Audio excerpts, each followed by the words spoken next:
Selamat datang saudara-saudari. Kita bersambung dalam berdoa. Pelajaran mengenai doa. Ya.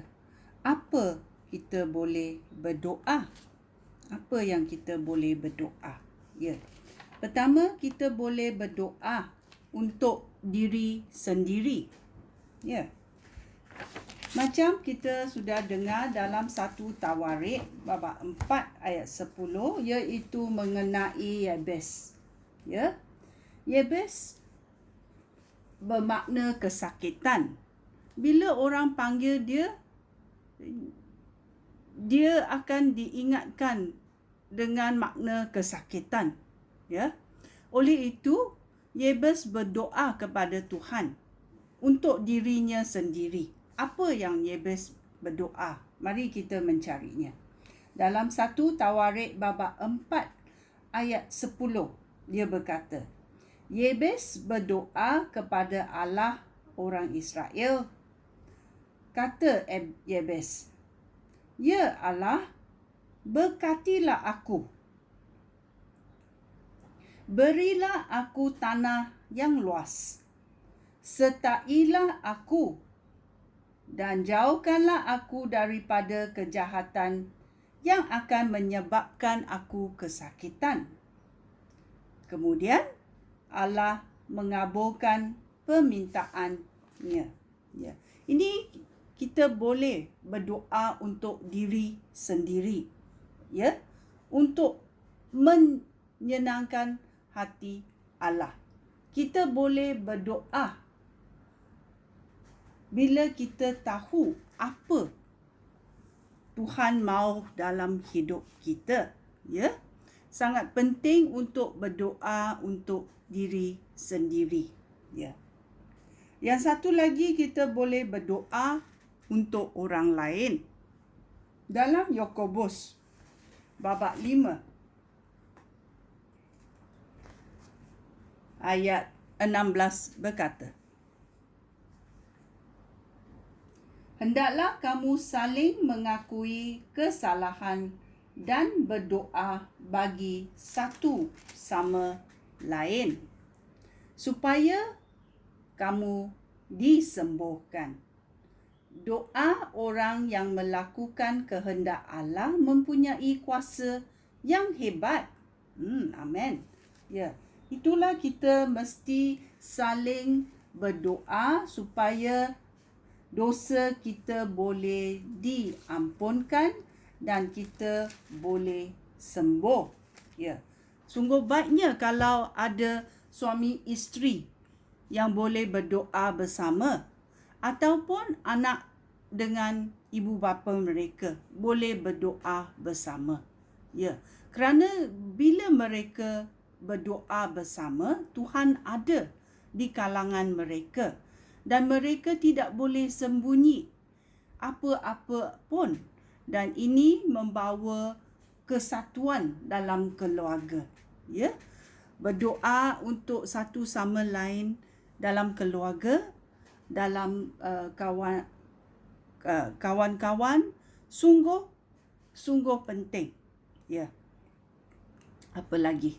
Kita juga boleh berdoa untuk minister, untuk pastor, untuk orang-orang pemimpin di gereja dalam badan Yesus, dalam kumpulan jemaah Yesus. Ya.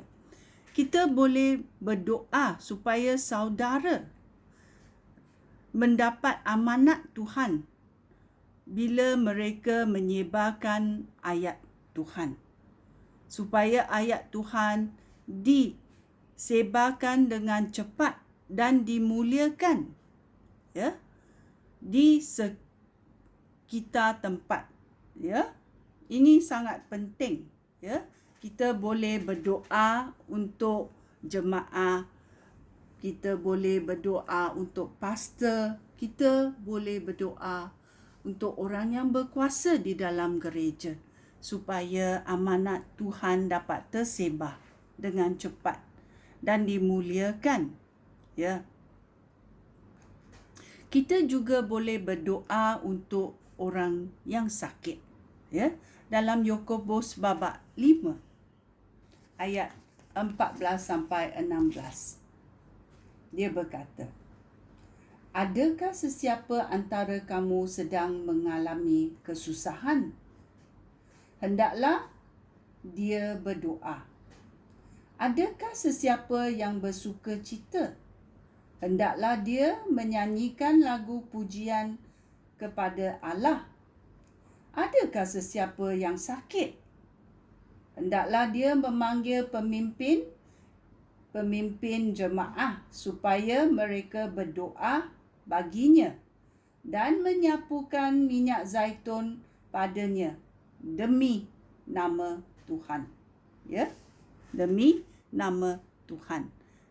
Ya, dan orang itu doa yang diucapkan dengan iman akan menyembuhkan orang sakit itu. Tuhan akan memulihkan kesihatannya dan dosa yang sudah dilakukannya akan diampunkan. Ya, dua benda yang boleh berlaku. Dosanya boleh diampunkan, kesihatannya boleh dipulihkan. Ya, bila kita berdoa untuk orang yang sakit. Ya. Apa lagi? Kita boleh berdoa kepada orang yang jerat dalam dosa. Ya. Dalam 1 Yohanes babak 5. 1 Yohanes babak 5 ayat 16 berkata,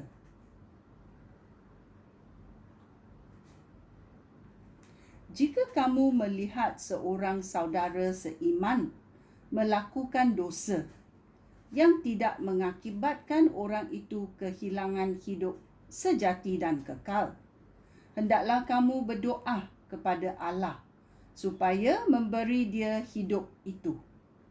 Hal ini berkenaan dengan orang yang dosa mereka tidak mengakibatkan mereka kehilangan hidup itu. Tetapi ada dosa yang mengakibatkan orang kehilangan hidup itu. Hidup kekal dan sejati. Ya. Aku tidak berkata bahawa kamu harus berdoa kepada Allah tentang hal itu. Semua perbuatan salah adalah dosa. Tetapi ada dosa yang tidak mengakibatkan orang kehilangan hidup sejati dan kekal. Ya. Bila orang terjerat dalam dosa yang tidak mengakibatkan mereka kehilangan hidup sejati dan kekal, kita juga boleh berdoa untuk mereka supaya mereka boleh bertaubat, supaya mereka boleh dibebaskan dari jerat dosa ini. Ya. Ini adalah cara-cara apa yang kita boleh berdoa. Kita berdoa untuk diri sendiri. Kita berdoa untuk bersama-sama dengan orang lain.